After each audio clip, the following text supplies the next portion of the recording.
penting beberapa poin aja yang mesti kita bahas.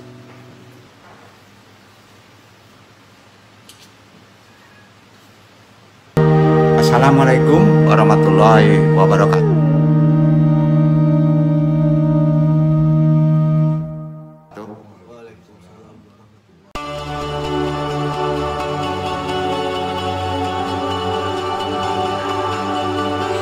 Jazakumullahu khairan katsiran. A'udzubillahi minasyaitonirrajim. Bismillahirrahmanirrahim. Alhamdulillah nasta'inuhu wa nastaghfiruhu wa na'udzubillahi min syururi anfusina wa min sayyi'ati a'malina. Man yahdihillahu fala mudhillalah wa man yudhlil fala hadiyalah. Wa asyhadu an la ilaha illallah wahdahu la syarikalah. Wa asyhadu anna Muhammadan abduhu wa rasuluhu nabi badah. Doa kita, Rabbi sholli sadri wa yassirli amri wa hlul 'uqdatam min lisani yafqahu qawli. Allah, mudah-mudahan pentalim dan juga yang ditalimi dilancarkan semua.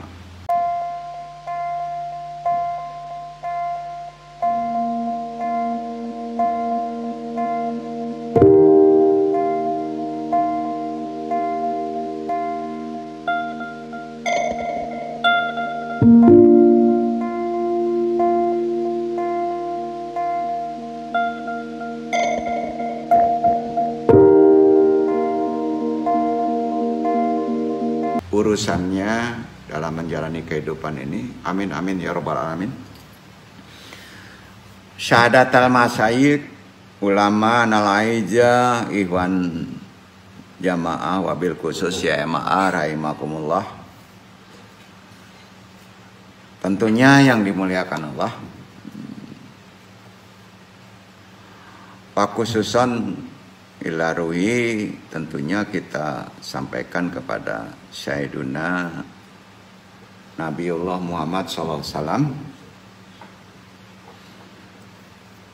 yang memiliki derajat kemuliaan tentunya. Kita khususkan juga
kepada juriat kita yang sudah dulu maupun muslimin dan muslimat, mudah-mudahan kalau amalan kita selalu mendoakan orang lain, insya Allah urusan kita pun akan dimudahkan. Al-Fatihah. A'udzubillahi minasyaitonirrajim. Bismillahirrahmanirrahim. Alhamdulillahirabbil alamin. Arrahmanirrahim. Maliki yaumiddin. Iyyaka na'budu wa iyyaka nasta'in. Ihdinas siratal mustaqim. Siratal ladzina an'amta 'alaihim ghairil maghdubi 'alaihim waladdallin.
Kita bahas saja sedikit taklim kita, tapi andung ambil aja yang kesimpulannya, penjelasan Al-Quran, hal wali Allah dan amalannya.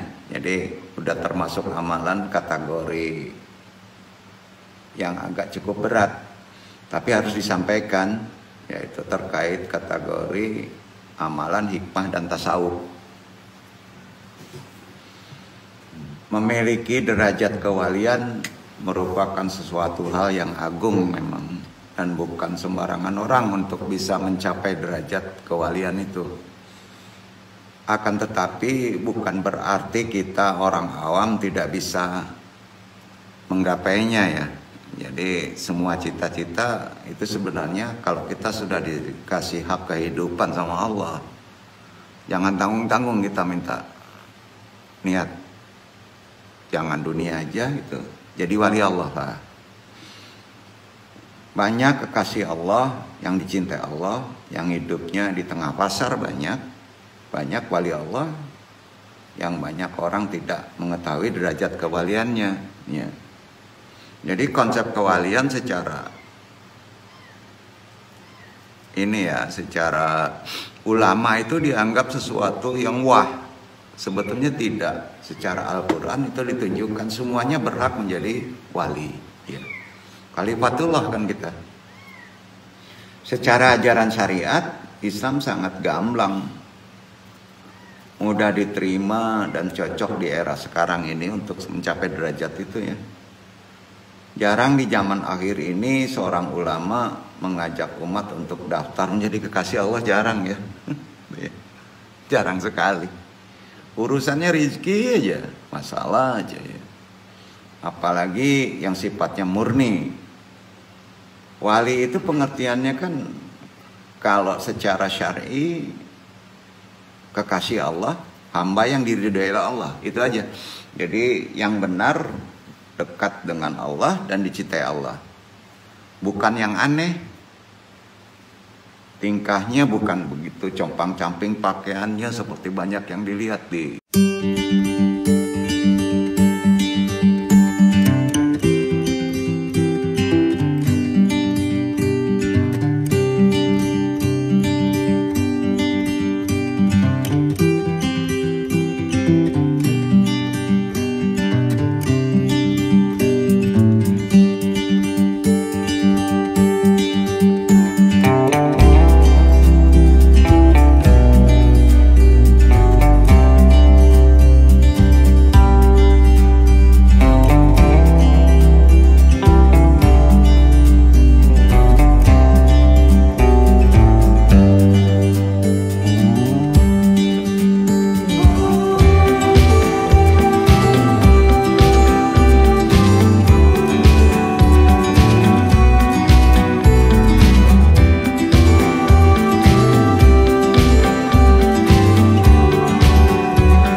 YouTube atau Google ya.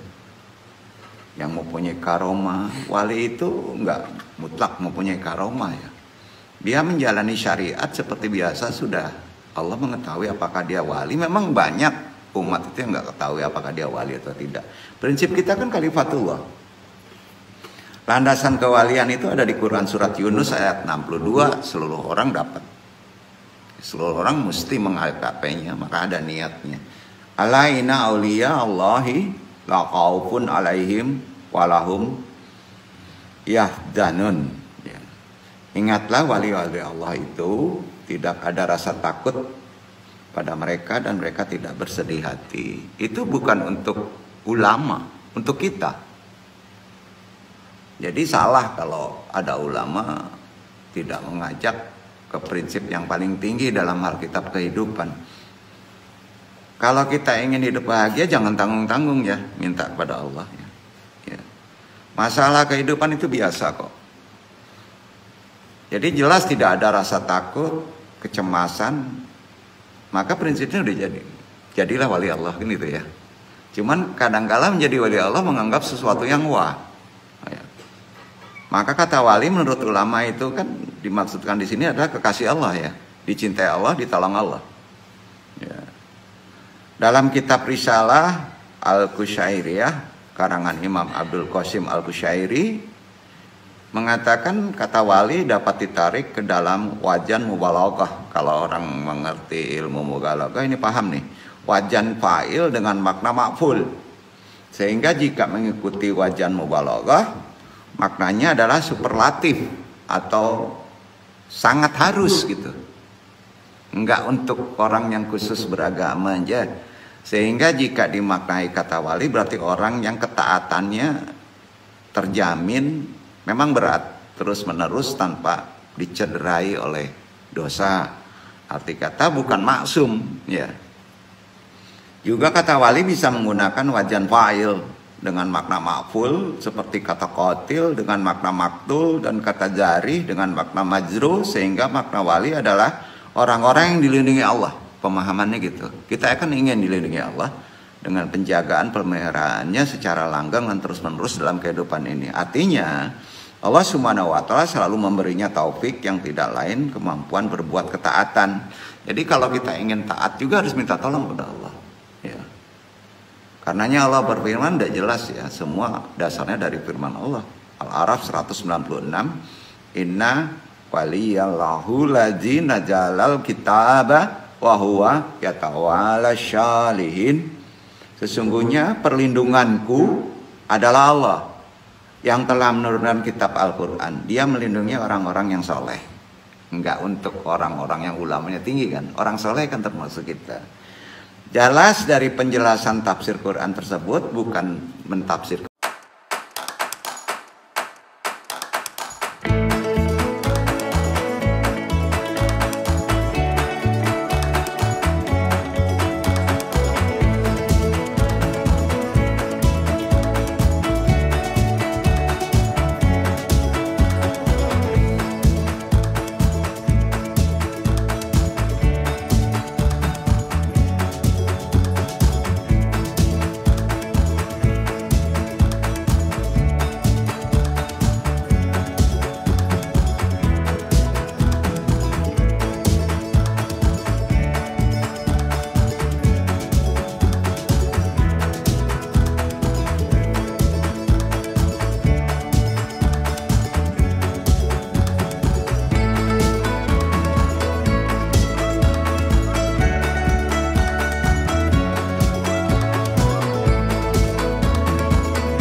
Secara susah itu tafsirnya logika kita menerima, muncul yang namanya mahfudz kan di situ kan ada kata-kata mahfudz, di sana muncul perkataan mahfudz.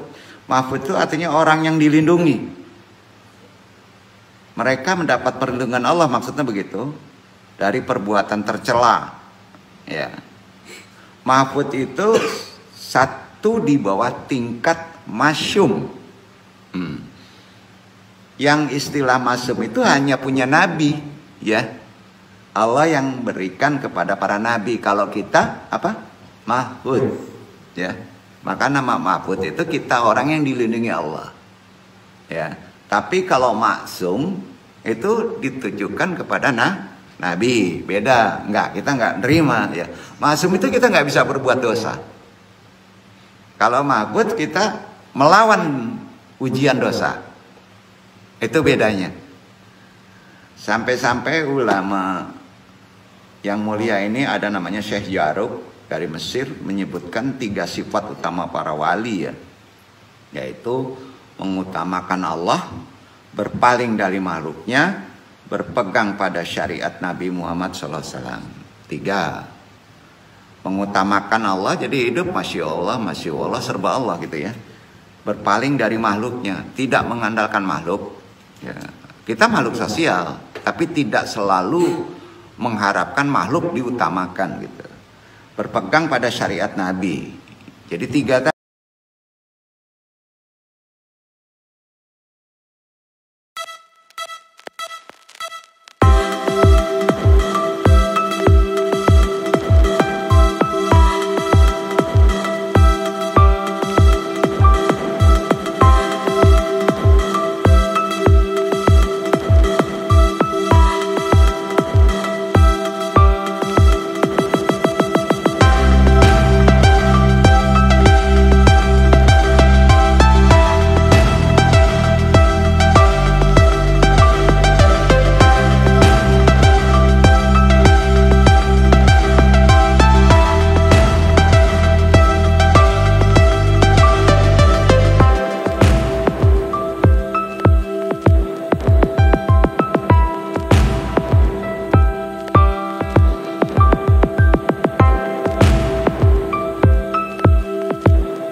sifatnya ya. Jadi sudah jelas fadilah keutamaan menjadi wali Allah ini penting dalam kehidupan sekarang ya. Syaratnya ya jelas, wali Allah adalah logika kita, mindset pola pikir kita. Jangan sampai kita tidak berpikir bahwa yang jelas kan kita khalifatullah ya. Itu sudah wakil Allah kan. Jadi boleh kita berniat, ya Allah jadikan saya seorang wali, boleh. Nah itu niat yang bagus, niat itu jangan tanggung Pak. Sejalan dengan syariat ini kan ditentukan oleh Rasulullah. Hal ini selaras dengan pendapat yang terdapat dalam kitab, banyak kitabnya. Salah satunya Hidayatul Azkiya ila Thoriqil Auliya, yang menjelaskan tentang tahapan bagi seorang untuk mencapai derajat waliullah. Di dalam kitab tersebut tercatat inna thoriquna syariatun wa thoriqatun wa hakikatun fashmalallaha ma mitsyila. Artinya gini, sesungguhnya jalan untuk mencapai waliullah ada 3, yaitu syariat, tarekat, hakikat. Dan dengarkanlah yang menjadi perumpamaannya ya. Jadi 3 tahapan tadi diibaratkan dengan kata begini, fasyariatun kasyafinatin wa tariqatun kalbahri syumma hakikatun jurul kala. Artinya syariat bagaikan perahu, iktibarnya. Tarekot sebagai lautan, hakikat laksana mutiara yang terdapat dalam lautan. Ini sering banyak dibahas oleh orang-orang tarekot dan tasawuf, orang-orang lama. Dari keterangan tersebut, jadi syarat ketentuan yang dasar untuk menjadi waliullah adalah berpegang dengan syariat Rasulullah, syarat paling dasar. Baru naik ke tingkatan berikutnya, meniti jalan menuju Allah yang disebut tarekot. Tentunya kalau bertarekot mesti ada yang disebut mursyid, guru, ya. Dan sesudah itu kalau kita mencapai jalan tarekot, ya seperti kita semua, kita bertarekot di sini kan harus menyelam ke samudra untuk menemukan hakikat kehambaan kita kepada Allah. Itu sudah individu, ya. Hakikatnya begitu. Jadi 3 cara ikhtiar tadi menjadi wali memang berat. Satu jalur menjadi waliullah lewat jalur ilmu, yaitu syariat. Karena ilmu adalah sesuatu yang bisa mendekatkan diri juga kepada Allah. Itu menurut paham-paham ulama semuanya sama. Jadi barang siapa yang bertambah ilmunya maka bertambah juga rasa takwanya. Itu hadis. Tidak ada wali yang tidak alim kan? Nggak mungkin ya. Jadi kalau wali itu dibodoh-bodohin jadi aneh ya. Nah, kan banyak aneh-aneh nih. Semua para wali itu orang yang memiliki khasanah keilmuan yang dalam pasti. Hadis yang terdapat dalam kitab Hiyatul Awiyah tadi juga dikutip dari Musnad Ahmad sebagai berikut ya.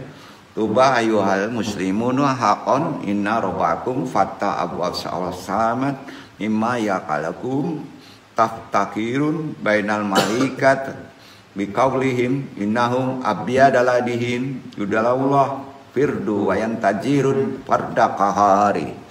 Jadi itu yang ada di kitab Hayatul Awliya. Kira-kira pengertiannya begini: bahagialah wahai orang-orang Islam, sesungguhnya Rabbmu membuka pintu-pintu langit, membanggakan kamu di antara para malaikat dengan mengucapkan mereka hambaku yang melakukan fardu dan menanti kefarduan yang lain. Jadi arti kata tiap hari fardu itu diutamakan, dinantikan lagi fardu yang lain. Karena kehidupan dari ibadah ke ibadah itu sudah termasuk orang yang mendekati derajat kewalian secara ilmu.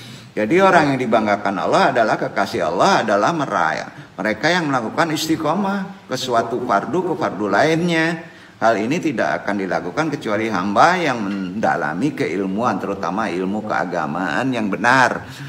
Dan jalur ilmu ini dipraktekkan Nabi Ibrahim. Ya, Nabi Ibrahim belum ada akademis ya, tapi dia mempraktekkan untuk bisa mendekatkan diri kepada Allah. Ya sanggup menerangkan argumentasi ketauhidan di masanya. Kan tercantum di Quran surat Al-An'am ayat 83 ya. Andung aja yang baca ya. Watika hujatuna atainaha Ibrahima ala qaumi narfa'u darajatim man yasya inna rabbaka hakimun alim. Dan itulah keterangan kami yang kami berikan kepada Ibrahim untuk menghadapi kaumnya. Kami tinggikan derajat siapa yang kami kehendaki. Sesungguhnya Rabb kami maha bijaksana dan maha mengetahui. Jadi itulah derajat ilmu. Kalau kita melihat ke Nabi Ayub alaihissalam bisa dekat dengan Allah lewat jalur sabar. Apa? Sabar, ya. Bisa jadi wali Allah sabar loh. Ya. Atau cobaan. Nah, kadangkala kita cobaan ini kalau kita nggak ngerti hikmah, kita menaik derajat loh. Itu salah satu contohnya Nabi Ayub alaihissalam. Ya.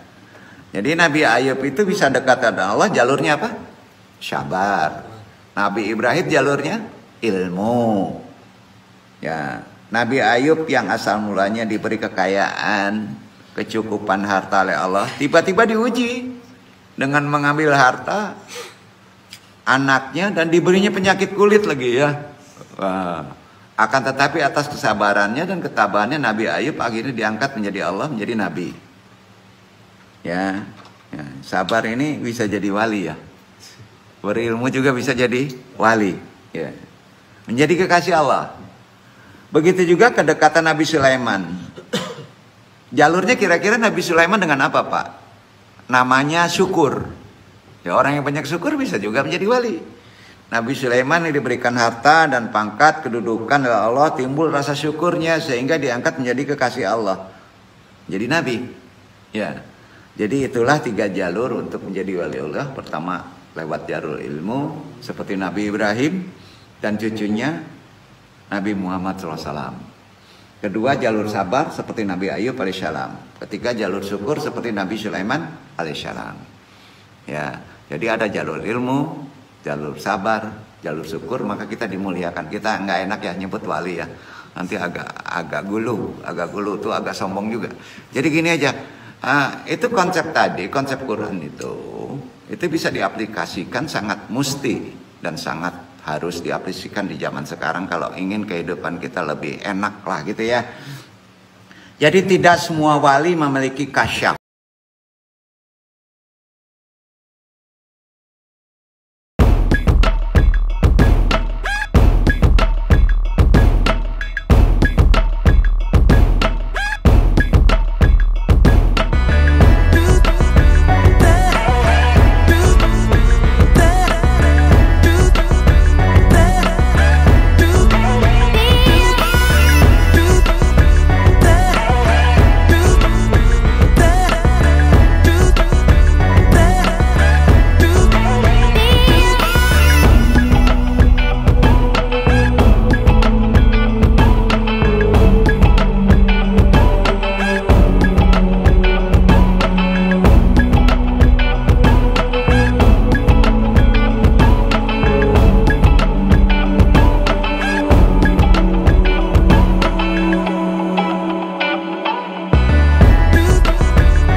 Kasyaf itu terbuka hijab atau tersingkapnya segala sesuatu yang bersifat gaib.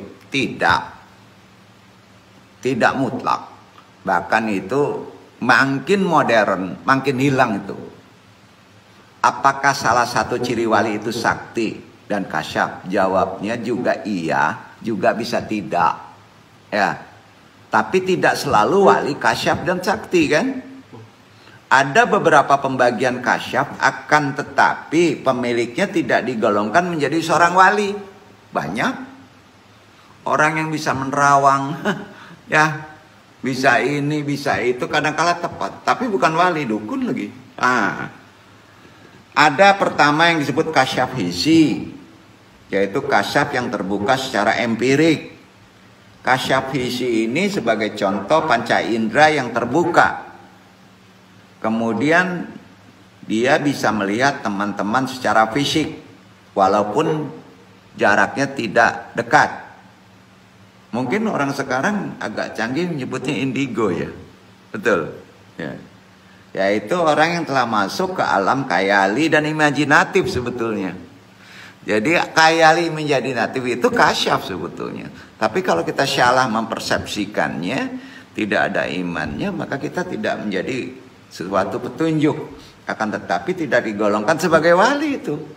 Yang kedua kasyaf yang sifatnya akli. Akli itu orang yang terbuka pikirannya. Ia sanggup memikirkan sesuatu yang tidak sanggup dipikirkan orang biasa. Itu kasyaf akli. Kasyaf akli ini terdapat pada misalnya seumpama sekarang profesor, ahli agama yang mampu berbicara hal-hal berat, mampu membahasakan yang berat menjadi ringan, itu bisa disebut termasuk derajat orang-orang kewalian. Apakah ini pertanda wali? Belum tentu juga, iya kan? Jadi jangan pede gitu ya. Kalau dia bisa ceramah dengan menggebu-gebu ustadznya seribu-ribuan, belum tentu dia wali. Ketiga, kasyaf ketiga ini disebut kasyafnya para wali. Ini yang kasyaf benar. Jadi kasyaf qalbu. Ada kasyaf visi, ada kasyaf akli, ada kasyaf qalbu. Jadi yang benar untuk seorang wali, betul wali, otentik adalah kasyafnya di qalbu. Kasyaf yang pelakunya bisa membaca segala hal dengan batin. Ya. ruhnya menjadi perangkat kewalian. Kasyaf kolbu ini menjadi perangkat kewalian karena Allah itu memandang ke dalam kolbu, ya kan? Dan ruh. Baru kasyaf ini adalah kasyaf kebenaran. Jadi kalau mereka masih membicara kasyaf pada akli, itu belum wali. Belum. Tapi kalau sudah kolbu, itu sudah ada sandaran dalilnya di Al-Quran. Karena Allah itu melihat hatimu, bukan melihat fisikmu, betul kan? Sampai-sampai Imam Athaillah, pengarang Al-Hikam, mengatakan dalam kitab hikamnya, Asyukandari ini ya, bahwa kesaktian bukan tanda dari kesempurnaan kewalian, bukan. Akan tetapi kesempurnaan yang sebenarnya adalah istiqomah. Ya. Kesaktian bukanlah pertanda kesempurnaan kewalian. Kesempurnaan kewalian itu ada pada kesempurnaan orang yang istiqomah, yaitu orang yang selalu melakukan sesuatu meskipun tidak tepat waktu, tapi ia menambalnya di waktu-waktu yang lain. Itu istiqomah. Dia nggak tepat sholat atau nggak terkejar, dia kejar itu kekurangan itu. Itu istiqomah.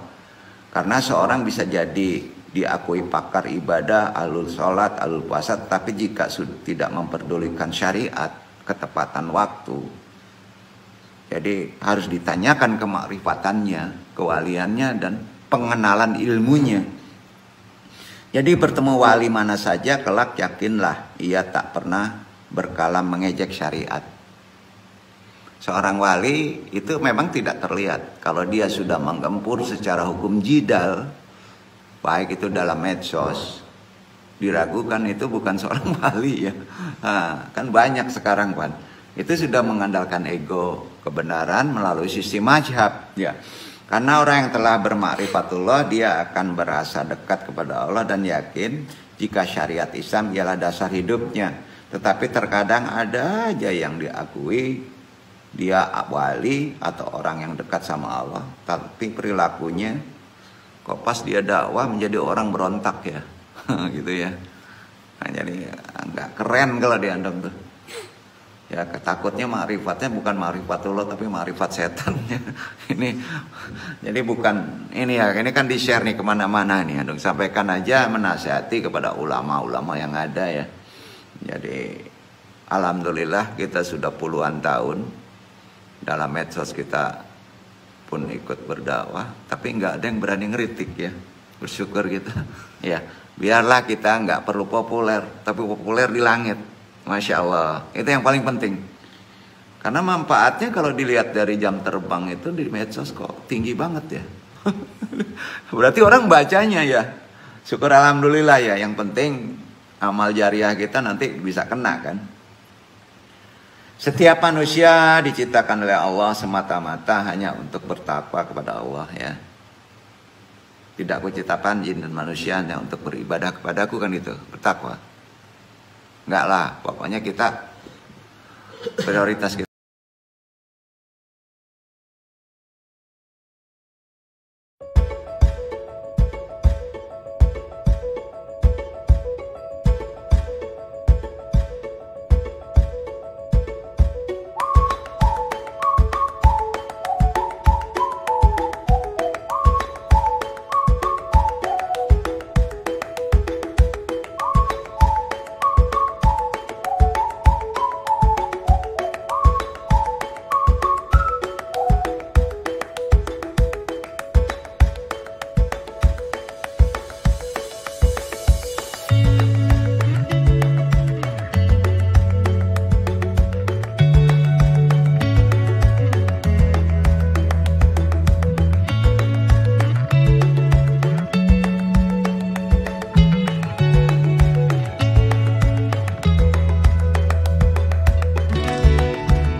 berlomba dalam kebaikan. Itu takwa juga. Jadi nggak bisa dipungkiri. Sebagian orang selalu bertanya-tanya apakah amal dan ibadah yang mereka lakukan diterima Allah? Kita yang bisa jawab. Nah, kan sering bertanya, ada yang pede nih, saya pasti diterima Allah. Ngaco juga nih ya. Sebab tanda amal seorang diterima hanya Allah yang tahu, kan gitu. Sebagai umat muslim wajib tahu tanda amal sebetulnya. Itu kata Nabi, kita harus tahu, seenggaknya bisa merasakannya. Nah, ini yang paling dasar lah, kalau ingin mengejar derajat kewalian. Tapi harus ya, gitu kalau diandung ya. Ibadah seorang telah diterima oleh Allah itu harus tahu. Oh, ini diterima. Gampang aja. Selanjutnya bagaimana cara manusia sebagai hamba mengetahui jika amal ibadahnya diterima oleh Allah? Gimana sih? Interaksi aja kita. Jika seseorang sholat atau seorang melakukan amal haji, maka amal dan ibadah itu bisa mempengaruhi akhlaknya, itu aja. Maka itu diterima. Ada orang sholat mabok ya juga kan? Ada orang sholat nipu ya juga. Itu nggak diterima. Walaupun sholatnya khusyuk. Jadi intinya kata Nabi, hadis ini sahih ya, Tabrani, orang yang melakukan amal ibadah bisa merubah akhlaknya, maka itu dijamin diterima. Jadi gampang kan? Agama Islam nggak susah kok. Kalau kita sudah sholat nggak bisa berubah, ya itu nggak diterima sebetulnya. Nah, jadi begitu juga kurban. Qurannya di Yunus tadi sudah dibaca. Ketahuilah para wali Allah itu tidak dihinggapi kekhawatiran, kesedihan. Mereka yang beriman, mereka itu yang bertakwa. Nah, jadi tanda amal seseorang diterima Allah diketahui lewat perubahan hidup seseorang. Kalau kita sholat, perubahan hidupnya langsung kayak bukan begitu maksudnya. Allah kita baik, rezeki kita berkah. Berarti ibadah kita diterima. Itu kata Nabi. Jadi gampang-gampang aja. Misalnya perubahan dalam amal ibadah sholat dan korelasinya dengan pakaian ya, terkait, terutama kaum hawa ya. Ada perubahan dulu sebelum sholat dia tidak pakai hijab, setelah sholat jilbabnya panjang, gitu ya. Begitupun perkara orang yang sudah pergi haji, ada beberapa perubahan dalam sikapnya setelah haji. Dulu sebelum haji dia ngomongnya kasar, setelah haji ngomongnya jadi halus. Itu diterima hajinya, mabrur. Nah, nggak hanya itu aja, tanda amal seorang yang diterima Allah juga dapat dilihat dari perubahan pada tingkat kedermawanan seseorang. Dulu sebelum ngaji kemari, pelit banget ya. Ya. Sedekahnya repot, hanya 2.000 gitu ya. Setelah ikut pengajian, wah, dermawan, naik 50.000. Nah, mudah-mudahan ngajinya diterima kan gitu. Jadi gampang-gampang aja. Jadi kan gampang Pak Iwan. Ternyata ibadah kita diterima itu bukan dari khusyuk dan bagusnya sholat. Realisasi setelah itu. Masya Allah. Jadi gampang sebenarnya. Jadi nggak disusah-susah ya.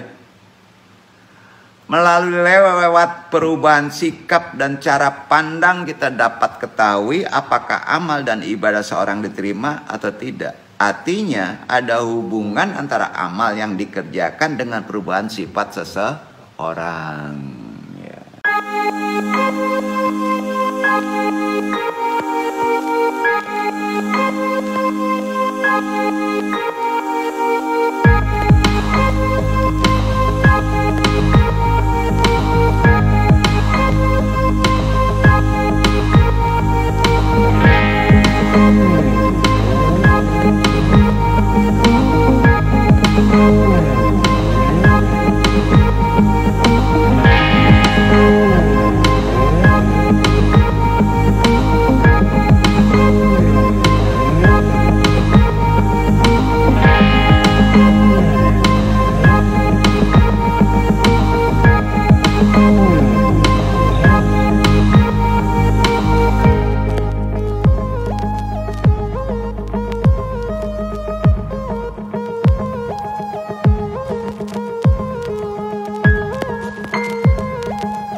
Nggak percaya, ada kitab nih, keren kitabnya, populer, namanya Tanbihul Ghafilin. Nah, salah satu pengarangnya Hujatul Islam Al-Ghazali. Nah, kita ini ngaji itu nukil, jadi nyenek Quran, nyenek hadis, nyekek ulama. Karena harus ada sandaran dalilnya ya. Kalau kita suruh disebut ijtihad, memikirkan sendiri berat, Pak. Ya. Apalagi kehidupan di akhirul zaman. Jadi baca, melihat dari kitab-kitab lama itu penting ya. Jadi berkaitan dengan kitab Tanbihul Ghafilin, ciri-ciri atau sifat wali Allah itu, salah satu sifat yang paling masyhur yang dimiliki orang sewali adalah wara'i. Wara'inya itu yaitu sifat memelihara hati. Jadi gampang, dia itu bisa memelihara hati ke kolbu dari berbagai hal yang tidak bermanfaat. Ya. Karena setiap kali hatinya memikirkan sesuatu yang tidak berguna, maka hal itu akan berubah seolah-olah berguna baginya. Bingung nggak? Nggak ya? Nah. Jadi beberapa akhlak atau sifat wali udah jelas. Hati bersih, dermawan, dalam masalah dunia kebanyakan ucapannya selalu mendekati kebenaran, rendah hati, tabah dalam menghadapi kesulitan, menangis di waktu sendiri, suka memberi nasihat kepada sesama, sayang kepada sesama, bertafakur tentang kebinasaan, mengambil pelajaran dari segala peristiwa. Itu kesimpulan dari kitab Tanbihul Ghafilin. Jadi kalau dibaca itu babnya tebal bener, Pak, bingung. Jadi langsung ke ini aja kesimpulan. Itulah sifat yang perlu kita pahami ya. Jadi di sini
ada amalan.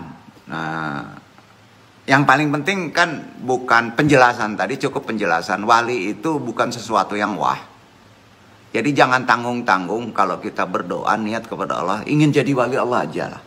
Ya, gitu. Jangan tanggung-tanggung ya. Masa kita ingin jadi orang soleh?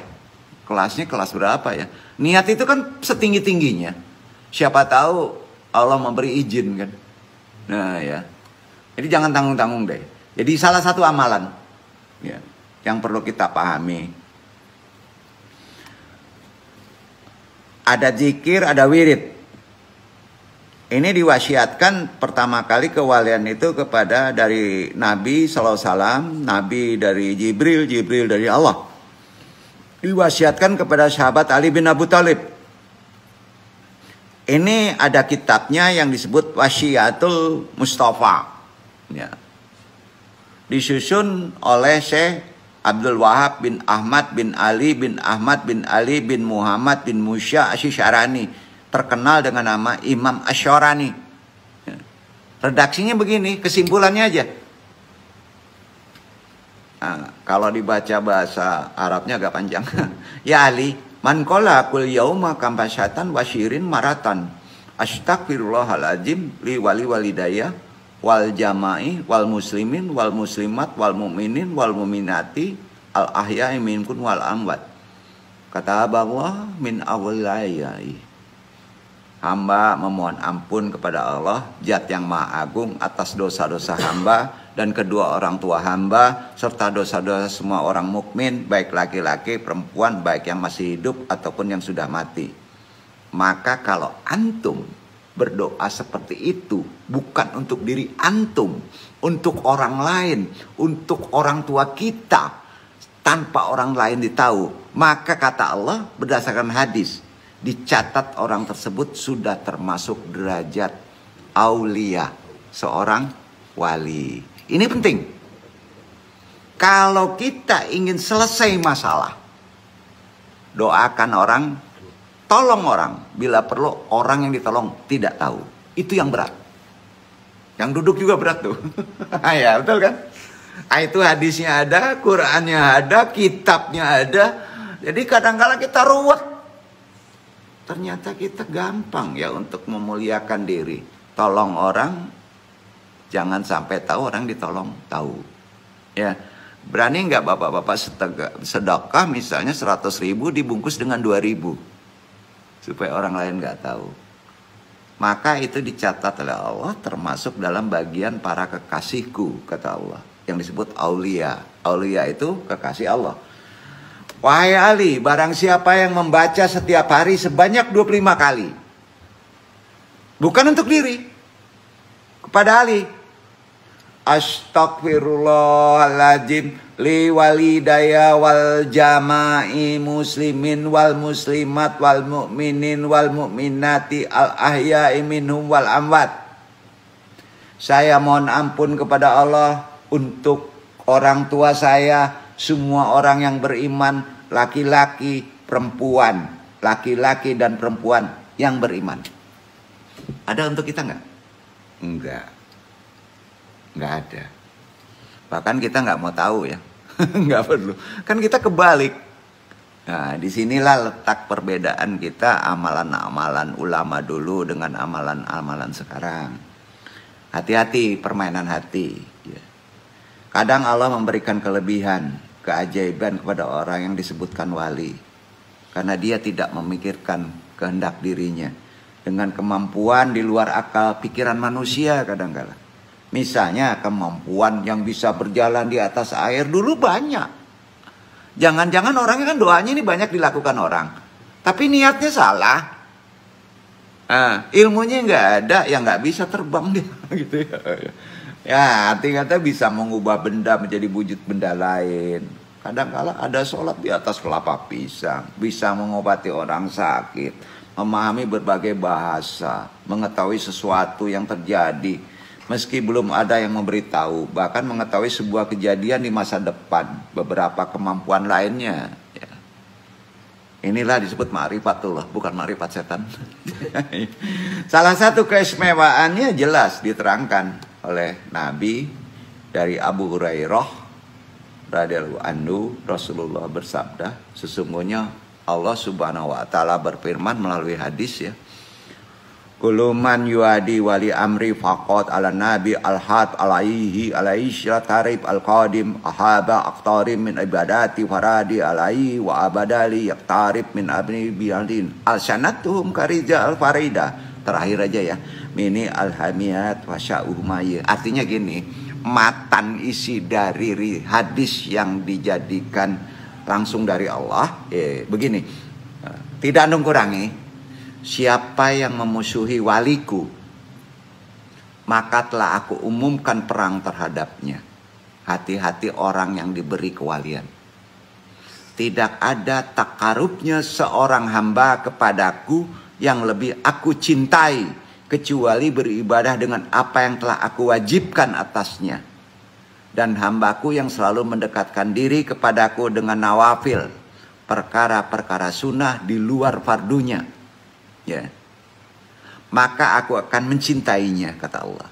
Dan jika aku telah mencintainya, maka aku adalah pendengarannya yang dia gunakan untuk mendengar, penglihatannya yang dia gunakan untuk melihat, tangannya yang digunakan untuk memukul, dan kakinya yang digunakan untuk berjalan. Jika dia meminta kepadaku, niscaya akan aku berikan.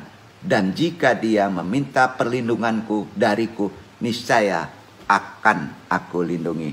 Hadis riwayat Al-Bukhari, banyak perawi sahih. Ini amalan. Jaminannya gitu. Mendoakan orang lain ikhlas, pasti kita ditolong. Itu yang perlu Adung sampaikan secara kesimpulan. Ada ulama karismatik dari Yaman namanya Al-Habib Umar bin Hafid menyebutkan beberapa amalan wirid para wali. Habib Ali bin Hasan Al-Atash. Wirid ini dapat diamalkan siapa saja. Siapa saja. Yang penting muslim. Beliau berkata, ada 3 macam wirid yang tidak pernah berpisah dengan para aulia syolihin. Dikarenakan fadilah faedah dari wirid ini sangat besar, baik di dunia maupun akhirat. Yaitu, ini amalan. Mungkin udah tahu. Tapi kan mesti ada dasar tadi. Ya. Amalan gini. 1, baca 100 kali sebelum sholat subuh. Udah tahu deh. Sebelum sholat subuh. Jadi menunggu dulu kita baca wirid ini. Subhanallahi wa bihamdihi subhanallahil azim. Berapa kali? 100. Insya Allah. Ini bukan ijazah. Anu nggak ngasih ijazah. Kalau ini dari Nabi ngapain disebut ijazah? Untuk seluruh umat. Ya kan? Nah. Artinya Maha Suci Allah dengan segala puji baginya, Maha Suci Allah yang Maha Agung, aku mohon ampun kepada Allah. Ini ada taubatnya. Ya. Mensucikan Allah 100 kali. Wirid ini dikenal, disebut istighfarnya para malaikat. Jadi kalau malaikat istighfar itu kata Nabi, sahih. Yang kedua, membaca 100 kali sesudah sholat zuhur. Tadi sebelum sholat subuh. Ya, apa sebelum sholat subuh? Subhanallahi wa bihamdihi subhanallahil azim. Setelah sholat zuhur 100 kali la ilaha illallah al malikul haqqul mubin. Banyak yang tahu kan? Tapi tata letaknya nggak banyak yang nggak tahu. Karena doa itu makbul, ada syarat tempat, waktu. Itu hadisnya mesti jelas. Ya. Jadi kalau ini sudah zuhur yang dibaca la ilaha illallah al malikul haqqul mubin 100 kali. Tiada Tuhan selain Allah, Tuhan yang maha benar dan nyata. Dasar dalilnya, istiqdalnya berdasarkan sabda, siapa saja yang membaca kalimat ini akan selamat dijauhkan dari kemiskinan. Demi Allah, nggak akan miskin antum deh. Ini benar.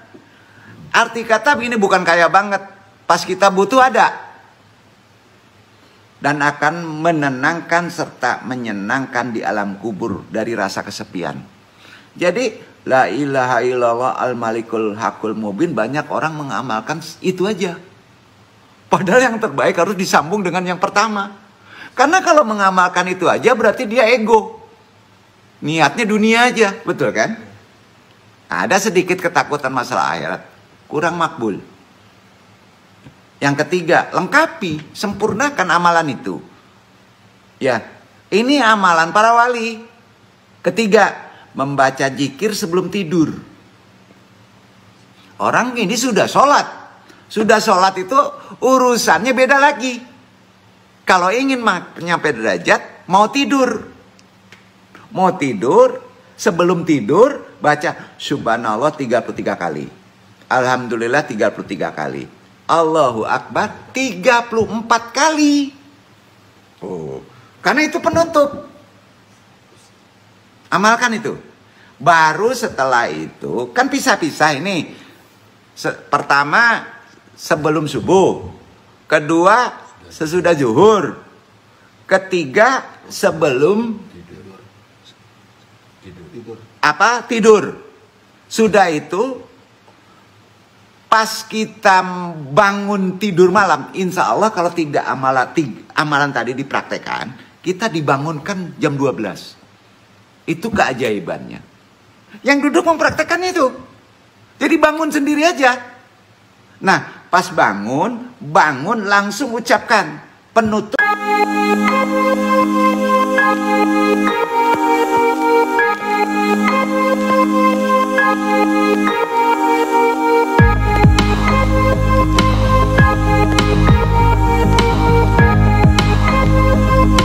Tutup amalan tadi. La ilaha illallah wahdahu la syarikalah lahul mulku wa lahul hamdu yuhyi wa huwa yumitu wa huwa ala kulli syai'in qadir. Angkat tangan itu sebelum wudu.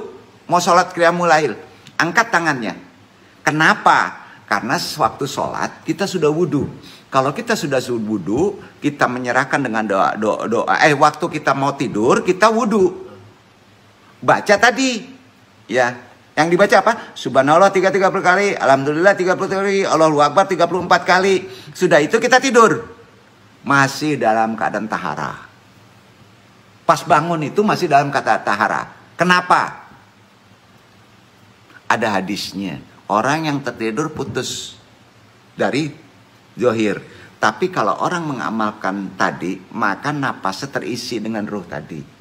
Maka dia dalam keadaan syahadas. Itu ada hadisnya. Jadi sebenarnya Ando nggak mau nyampaikan ini. Jadi insya Allah, kalaupun kita dicabut nyawa kita dalam keadaan tidur, kita tidak ada hisab. Dan ini keterangan ini banyak jumhur ulama menerangkan, terutama ulama-ulama tasawuf. Dan ada hadisnya. Jadi setelah itu baca la ilaha illallah wahdahu la syarikalah lahul mulku wa lahul hamdu yuhyi wa yumitu wa huwa ala kulli syai'in qadir. Sudah itu usapkan ke tangan, ya. Sudah itu balikkan tangan. Tadi ke sini, balikkan tangan. Ya Robbal Alamin. Tutup. Robbal Alamin itu Tuhan. Tutup keduniaan.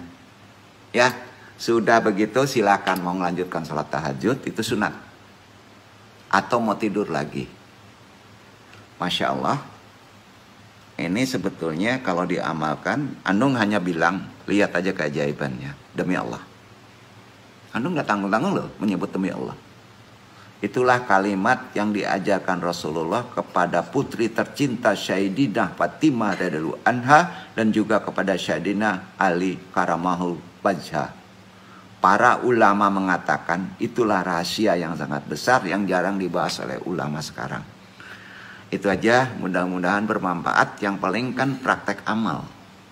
Dengan dasar tadi, walaupun secara etimologi, perkara kewalian ini harus dijabarkan secara lebih dalam. Insya Allah Senin kita bahas lebih dalam lagi.